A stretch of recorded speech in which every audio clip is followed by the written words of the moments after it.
الحمد لله والصلاة والسلام على رسول الله وعلى آله وصحبه ومن والاه. اللهم انفعنا بما علمتنا وعلمنا ما ينفعنا وزدنا علما.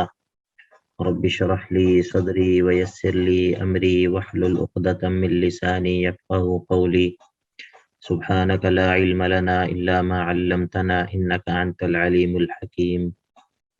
رب يسر ولا تعسر وتمم بالخير. أعوذ بالله من الشيطان الرجيم. بسم الله الرحمن الرحيم. براءة من الله ورسوله إلى الذين عاهدتم من المشركين. آج ہم نے سورہ توبہ کا آغاز کرنا ہے اور سب سے پہلے ہم یہ بات کر لیتے ہیں کہ اس سورت کا پچھلی سورت کے ساتھ کیا ربط ہے۔ سورہ انفال کے اندر جیسا کہ آپ کو معلوم ہے کہ جہاد کے قواعد اور قوانین بیان کیے تھے، تو قواعد اور قوانین بیان کرنے کے بعد اب اس صورت میں جہاد کا اعلان ہوگا۔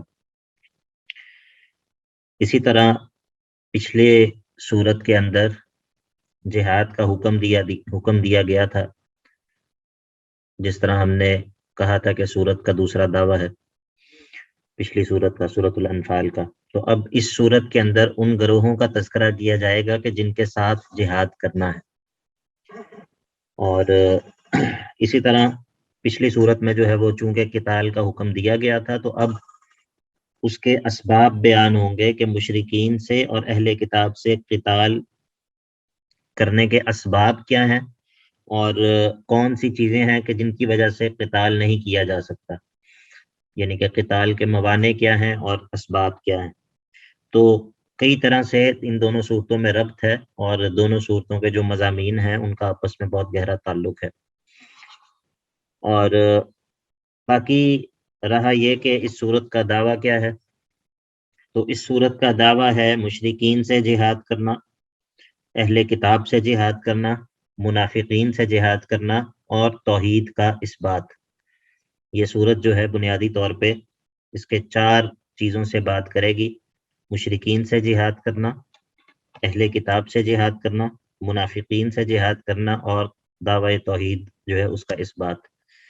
تو یہ اس صورت کے بنیادی موضوعات جو ہیں وہ یہ ہیں۔ باقی اس صورت میں 4 حصے ہیں، اور جو پہلا حصہ ہے اس میں مشرکین کے قتال کا ذکر ہے، دوسرے حصے میں اہل کتاب سے قتال کا حکم اور اس کا تذکرہ ہے، تیسرے حصے میں منافقین کے عیوب کا تذکرہ ہے، منافقین کے اوصاف بیان ہوں گے، اور چوتھے حصے میں پھر مومنوں کی صفات بیان ہوں گی۔ ایک دفعہ دوبارہ سن لیجئے، سورت 4 حصوں میں تقسیم ہے، اور سورت کے پہلے حصے میں مشرکین کے قتال کا تذکرہ ہے، دوسرے حصے میں اہل کتاب سے قتال کا حکم اور اس کا تذکرہ ہے، تیسرے حصے میں منافقین کی صفات اور ان کے عیوب، ان کے اندر جو عیب موجود ہیں ان کا تذکرہ ہوگا، اور چوتھے نمبر پہ جو حصہ ہے اس میں مومنوں کی صفات بیان ہوں گی۔ شیخ تیسرے حصے میں کس چیز کا تذکرہ ہے؟ ریپیٹ کر دیجیے گا۔ سب سے پہلے مشرکین پہلے حصے میں، دوسرے حصے میں اہل کتاب، تیسرے حصے میں منافقین کے عیوب، اور چوتھے حصے میں مومنوں کی صفات۔ السلام علیکم۔ وعلیکم السلام۔ جی سالم بھائی۔ استاد جی میں نے پوچھنا تھا، یہ سورہ توبہ سے پہلے بسم اللہ پڑھی جا سکتی ہے؟ جی ابھی آگے ہم اس پہ بات کرنے لگے ہیں انشاءاللہ، ٹھیک ہے؟ بارک اللہ فیکم۔ تو یہ حفصہ بہن، آپ کو اس کی تقسیم کا پتہ چل گیا؟ یہ جو میں نے جی پڑھا؟ سر، جی اچھا، پر گیا جزاک اللہ سر۔ یہ سر تیسرے نمبر والا ریپیٹ کر دیجیے۔ جی تیسرے نمبر پر ہے منافقین کے عیوب، منافقین کے عیوب۔ اچھا جی، اب سوال یہ ہے کہ سورہ توبہ سے پہلے بسم اللہ کیوں نہیں لکھی گئی؟ تو اس کا کئی طرح سے اس کا جواب دیا گیا ہے اور علماء دیتے ہیں. اس میں سے ایک وجہ تو یہ ہے کہ اس کی ابتدا میں بسم اللہ نازل ہی نہیں ہوئی، اس کی ابتدا میں بسم اللہ نازل ہی نہیں ہوئی. اور اسی طرح ترمذی وغیرہ میں اور ابو داؤد میں بھی ایک حدیث موجود ہے جس میں سیدنا عثمان رضی اللہ تعالیٰ عنہ کی حدیث ہے، اور اس کے اندر یہ تذکرہ ہے کہ اصل میں جو سورہ توبہ کو سورہ انفال کے بعد لانا جو ہے یہ ایک اجتہادی معاملہ تھا، کیونکہ ان دونوں صورتوں کے مضامین بالکل ایک طرح کے ہیں، تو اس وجہ سے اس کے شروع میں دونوں صورتوں کے درمیان بسم اللہ نہیں لکھی گئی. اور ایک بات جو زیادہ مناسب معلوم ہوتی ہے وہ یہ ہے کہ بسم اللہ جو ہے وہ اصل میں امن کے لیے ہے، اور یہ صورت جو ہے یہ تو جنگ کا اعلان ہے، تو اس لیے اس سے پہلے بسم اللہ نہیں ہے. اور اسی طرح بعض علماء نے یہ کہا ہے کہ عرب کا طریقہ یہ تھا کہ جب اعلان جنگ کے لیے خط لکھتے تھے جب کسی کو اعلان جنگ کے لیے خط لکھتے تھے، جب کسی کے ساتھ اپنے معاہدے کو ختم کرنے کا اعلان کرتے تھے، تو اس خط سے پہلے بسم اللہ نہیں لکھا کرتے تھے. تو اس کی رعایت کرتے ہوئے اس سے پہلے جو ہے وہ بسم اللہ کا تذکرہ نہیں کیا گیا. آواز سب کو نہیں آ رہی یا صرف کسی ایک فرد کو نہیں آ رہی؟ ایک بہن نے میسج کیا کہ آواز نہیں آ رہی. استاد جی آ رہی ہے؟ سر تھوڑا کٹ رہی آ رہی ہے سر بات. کبھی کبھار ہو جاتی ہے. سر آ رہی ہے. ہاں یہ پھر ان کا کوئی مسئلہ ہوگا.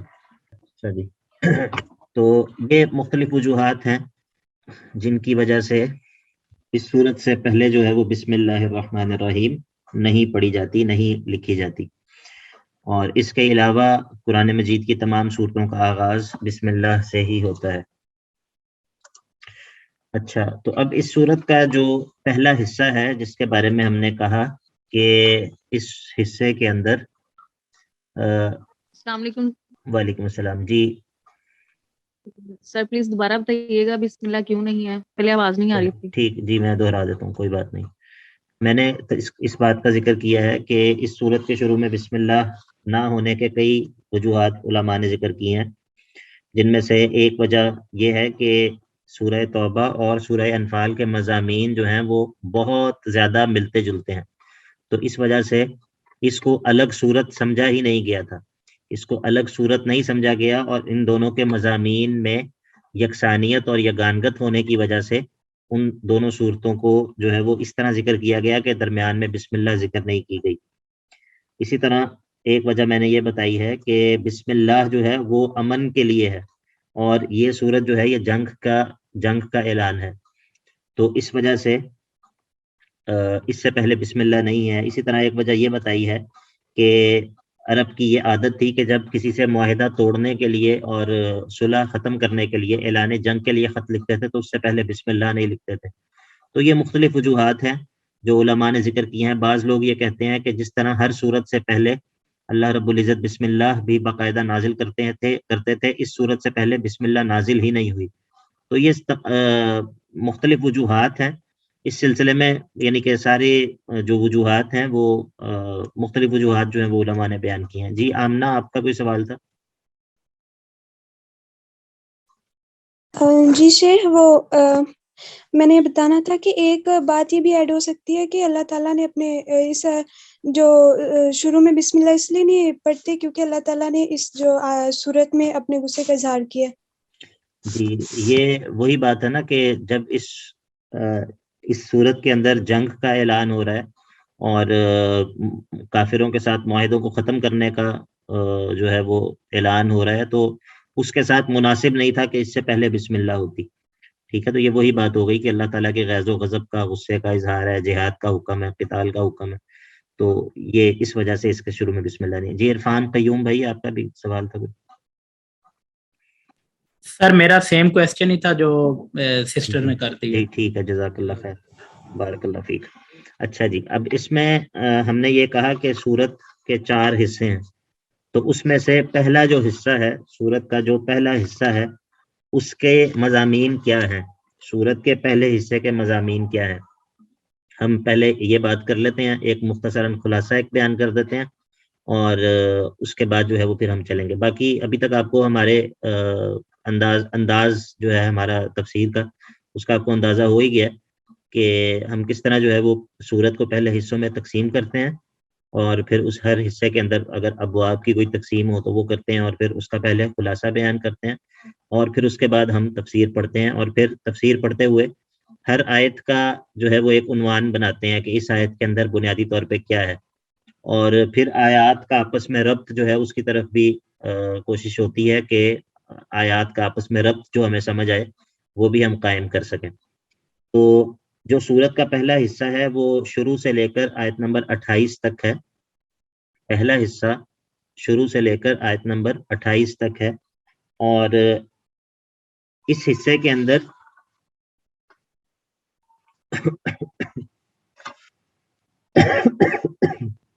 اس حصے کے اندر 3 قسم کے مشرکین کا تذکرہ ہوگا۔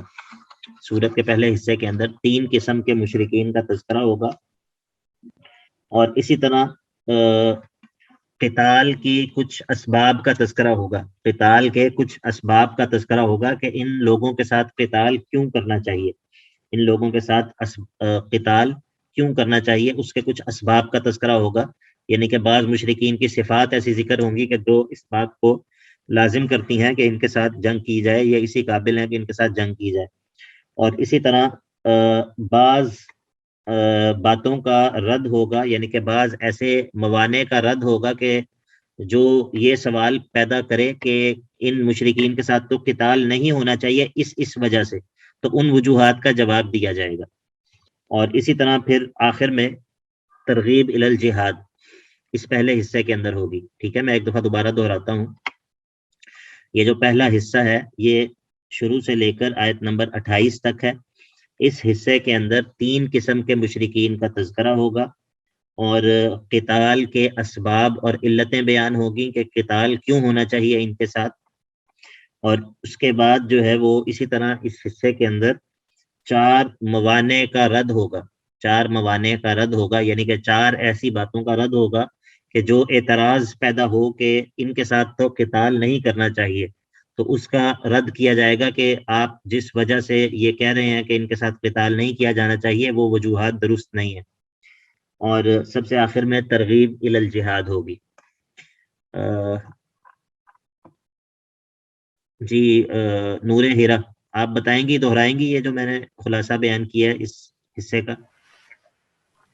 جی سر، پہلا حصہ آیت نمبر 1 سے لے کے 28 تک ہے، اس میں 3 قسم کے مشرکین کا تذکرہ ہے، ان کے قتال کے کچھ اسباب کا تذکرہ ہے کہ مشرکین کے ساتھ قتال کیوں کیا جائے، اور پھر 4 موانع کا رد بتایا گیا ہے کہ جن کی وجہ سے اشتعال پیدا ہوتا ہے کہ قتال نہیں ہونا چاہیے، اور پھر اینڈ پہ جہاد کی ترغیب دلائی گئی ہے۔ جزاک اللہ خیر۔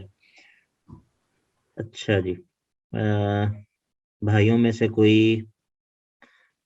محمد اکمل بھائی، محمد اکمل بھائی، جی سن رہے ہیں جی آپ؟ السلام علیکم۔ وعلیکم السلام۔ جی آپ بتائیں گے کہ یہ سورت سورہ توبہ کتنے حصوں میں تقسیم ہے؟ جی یہ 4 حصوں میں تقسیم ہے۔ اچھا جی، اور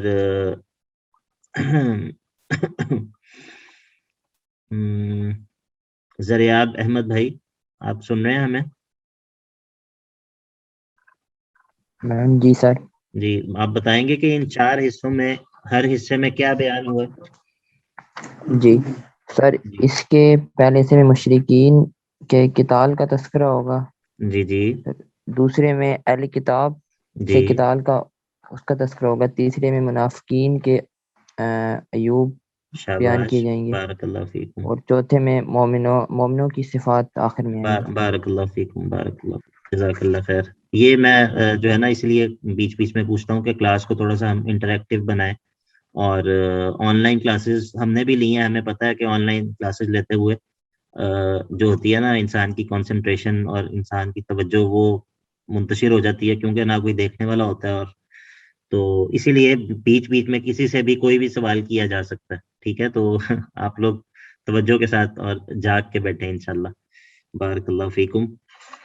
اچھا جی، ہم شروع کرتے ہیں۔ براءۃ من اللہ ورسولہ الی الذین عاہدتم من المشرکین۔